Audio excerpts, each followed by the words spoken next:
A movie franchise in recent times more critical to the reigniting of a genre than John Wick has been for action movies. Each movie masterfully builds off the other to create four masterclasses in action with a distinct combat style and visual flair. And as with any successful franchise, it was only a matter of time before the studio stepped in and forced John Wick into its own cinematic universe of spin-offs. Money, money, money. Thus, we have Ballerina, a movie that looked about as intriguing as watching paint dry. I mean, why do a spin-off about one of the 30 established and interesting side characters in the series when you can make one about someone we've never met before, right? I may not have a brain, gentlemen, but I have an idea. You can probably guess that I had zero expectations going in after being less than impressed with the trailer and concept to say the least. So you can imagine how surprised I was to see that Ballerina kinda slaps. Not that it lives up to the John Wick movies or anything like that, oh hell no, but I was surprised to see a lot of what makes each entry into the franchise such high quality still remains mostly intact. It should go without saying that the lead performances remain a strong point. Everyone is just as committed to bringing a level of nuance and intrigue to the characters that are severely one note as they are to bringing that level of authenticity to the fight scenes the series is known for. Ana de Armas continues to impress me as she carries most of the movie on her shoulders.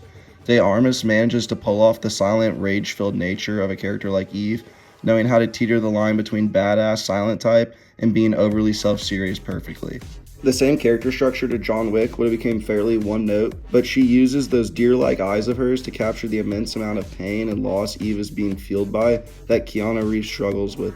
My only complaint with her is that her accent is all over the fucking place, but you can't really knock her for attempting an accent in her second language.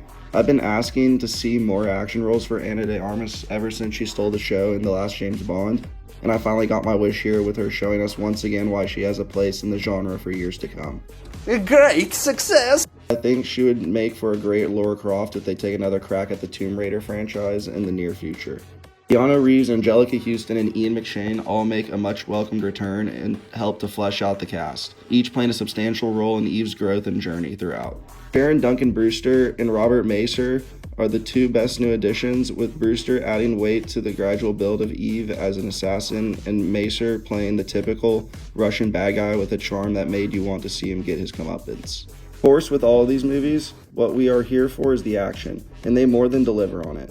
While the long takes aren't as prevalent and they replace John's tactical gun-fu fight style with a more defensive and quick-witted style for Eve, it actually benefits the movie by making the sequences feel in line with what we've seen previously, but with their own unique flair and over-the-top nature that reminded me of Sisu from a few years back. Eve is a much more on the back foot when compared to John, as she has to use every ounce of strength and resourcefulness to narrowly stay alive, when John can just walk down a room of 100 men with nothing but a couple of guns. Having her always scrambling around at a wit's end just trying to survive actually makes the sequences more engaging than some moments in the Wick movies, because you are actually concerned she might not make it out of each fight. Each John Wick has become synonymous with giving John a different weapon of choice to exact his revenge, and they do a similar thing here for Eve with the grenades. I don't want to say much else about the grenade action as to not spoil anything, just know that when shit pops off, it's peak. It was perfect. Perfect. Everything, down to the last minute details. Other highlights come with the entire third act hostile takeover by Eve, anything with John Wick, and Eve passing her final test for the Resca Roma. I've always loved the look and feel of the John Wick movies, and I appreciated that Ballerina paid enough attention to detail to get it down to a T. They do a nice job of incorporating the neon color and modern aesthetic with the more classy European style backdrop. Even where the action takes place feels like it has a distinct callback to the other movies, like with the nightclub scene mirroring the balls to the wall action set piece in John Wick Chapter 4. I didn't expect so much from John Wick to carry over to Ballerina, but I'm glad the style wasn't lost. Not bad, kid. Ballerina also suffers from all the same problems the others do. Plot is non-existent and more so a way to progress the action, god-level plot armor, villains that take a back seat in the story, and corny at times dialogue, except it's much more glaring in here.